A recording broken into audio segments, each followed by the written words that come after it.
I call the Honourable Nikki Kay. Mr Speaker, look, I am very pleased to speak in this debate on the Prime Minister's statement.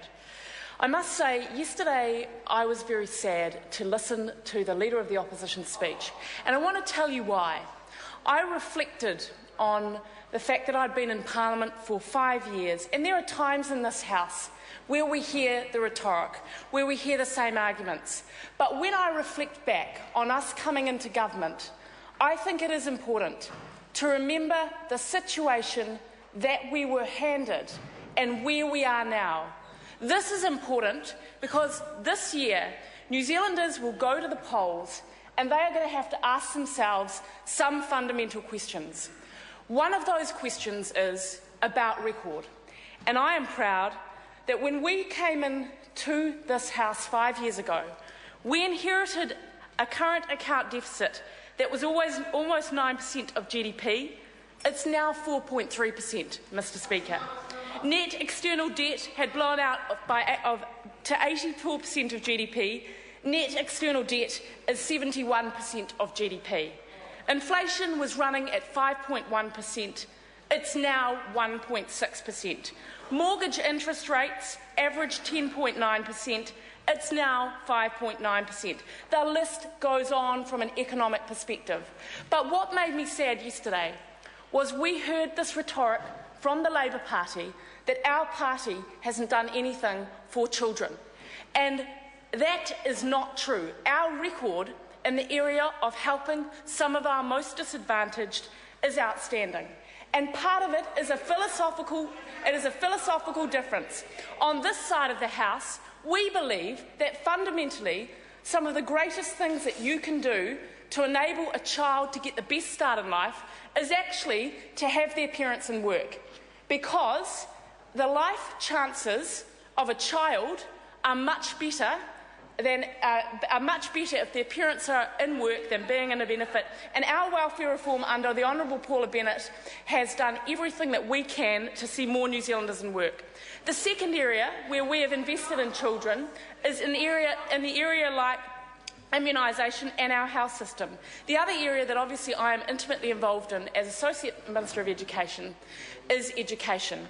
And I want to acknowledge the Honourable Hekia Parata, because when you look at our record in education, what you will see is that under this government, every year we have increased the education budget. That is extraordinary when you look at the deficits that we came into government with. We have prioritised fundamentally for the young people of New Zealand. And I think the second question that New Zealanders should ask themselves this year is, if you look at record, then what are the policies that each political party is going to fight on? And we saw the opening shots, and I think they were very telling. And I think when New Zealanders sit back and decide who they are going to choose to lead at the end of this year, they should ask themselves this: are the policies costed? Where is the money coming from? Are they well researched? Are they targeted at those who need it? If you look at our education policy that was announced by the Prime Minister and the Honourable Hekia Parata, it is costed. It is targeted at our students that need the most in terms of lifting achievement and improving their life chances. It is not a blanket, let's hand out money to people who don't need it. It's actually focused on those young New Zealanders that need help from an achievement perspective. And that's why, when we look at the people who have really stood out there and said, this is a great policy, they are diverse. They are across the political spectrum. They are everybody from business people to unions. And if we look at the Principals Federation President Phil Harding, and I believe the statement's already been quoted in the House, but it's a pleasant surprise. He was certain principals would be keen on it. It's hard for me to say it, but I'm pretty damn impressed. This is a policy that is about taking our country to another level.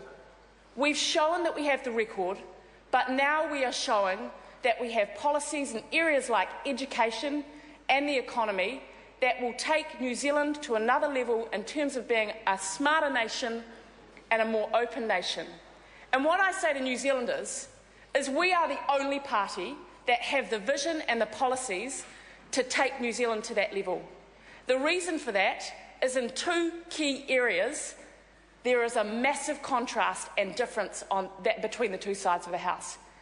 Education is clearly one of those areas.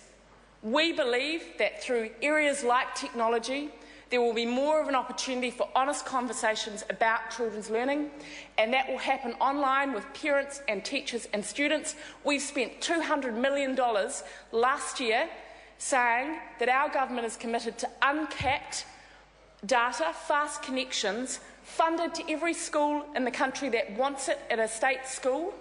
That is incredibly significant, because what we are again saying is that this is about providing more learning opportunities, but also resolving traditional issues of equity.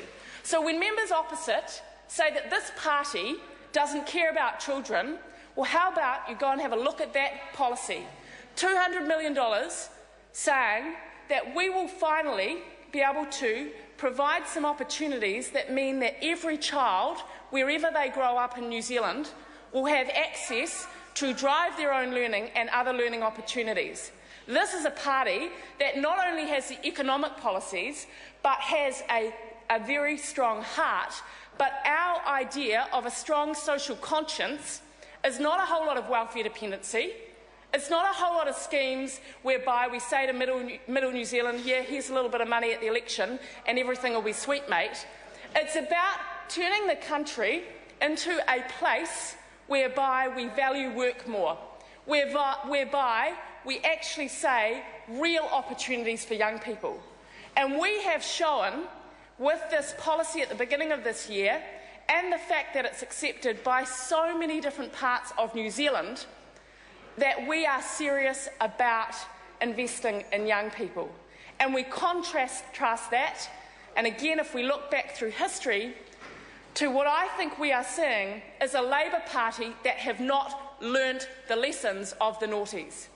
In that era, and I do give credit that there was a level of economic management, but the problem with it is they spent everything. That's why we had the deficits that we had. And so we were in a situation where we have had to have careful economic management to get to the situation that we are in. But what they've shown again is that they have got not fully costed policies, but also that they're prepared to give out lolly scrambles again. That also they're prepared to have basically middle-class dependency, and that's what we saw with their first policy this year. So my belief is that this election will be fought on record, this election will be fought on vision and policies, and finally this election will also be fought on leadership. And we have seen from Prime Minister John Key an ability to lead the country and have a caucus that is united and that backs him. So in all of the areas from policy to record to leadership, I think that our team, our national government, should be given the opportunity to have another term, to be able to take the country to another level and not go back to the old big spending policies of the past. Labour have not learned. I call Dr Rajim Prasad. Thank you, Mr Speaker. I'm delighted